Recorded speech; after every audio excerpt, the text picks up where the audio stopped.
the guilt that we feel is always that original guilt of separation.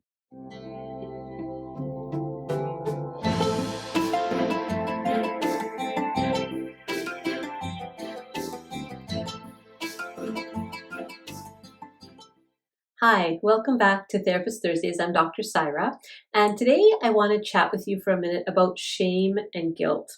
So Brene Brown talks about shame and guilt and some of the differences between them. And there's other teachers and speakers that also kind of have addressed this issue.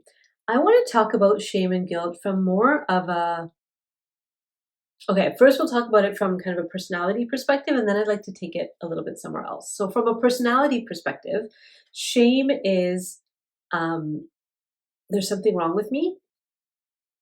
Guilt is I did something wrong. Shame is there's something wrong with me, and guilt is I did something wrong.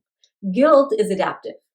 We need guilt in order to survive as a social species, right? We need to feel bad when we do bad things. It's just how our society functions. If you didn't feel bad when you do bad things, you'd be a sociopath, right? So you need to feel bad. Shame, on the other hand, is about who I am as a person, there's something wrong with the I-ness of me, right? So that's the kind of the fundamental difference. I want to take it to another place altogether. Let's go beyond the personality, right? So beyond this human personality, this human experience, if we go into a more esoteric interpretation of shame and guilt, then perhaps guilt would be connected to what they talk about in A Course in Miracles. So in A Course in Miracles, the guilt that we feel is always that original guilt of separation, of believing that we were separate from one another and from creation and from all that is. So we did something wrong. We made a mistake. We thought we were separate, but we're not. What if you saw it that way?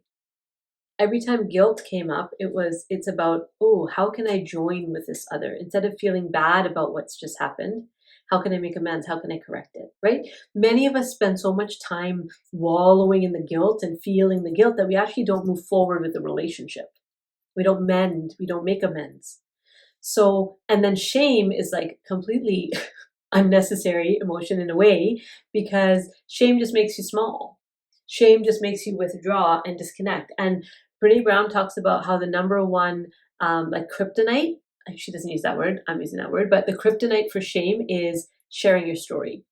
So if you're really ashamed of something and you're able to articulate that, share that with someone who's trustworthy, somebody who will hold that in confidence for you, it starts to dissipate some of the shame.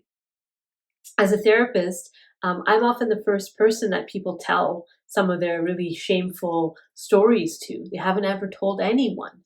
And just telling someone they feel they can trust, takes such a load off for people, right? And then they might start looking at the guilt piece. There may be some guilt mixed up in all that shame, but we can't even get to the guilt and the problem solving and the amends until we get kind of, dig our way out of the shame and all of what it brings. Shame makes us contract. Guilt is actually a tool that we can utilize to make amends, to heal and repair any ruptures that may have been created. Now, some of us feel guilt for things that we should not feel guilty for. Okay, some of us overburden ourselves with guilt. And to that, I would say, you may be working with a bit of a hero role, right? So wanting to be the savior, wanting to be the fixer, the helper, the one who makes it right. And when you're not able to do that, you feel bad. Just know that that's a role, and that was never the intention of this life. The intention of this life was never to make everybody else okay, right? It was to walk our own path and journey and help people along the way if we could. But it's not your fault if somebody else isn't thriving. I'm going to say that again. And mothers out there, really listen. It's not your fault if somebody else isn't thriving. Unless you've actively harmed them, okay, different story. But if you're just doing your best in helping the people that you love and they're not thriving, that's not your fault. Even when you feel like it might be your fault, each of us has our own journey and our own decisions to make. I would exclude children from that. Like if you're screwing up your kids, I mean, don't do that.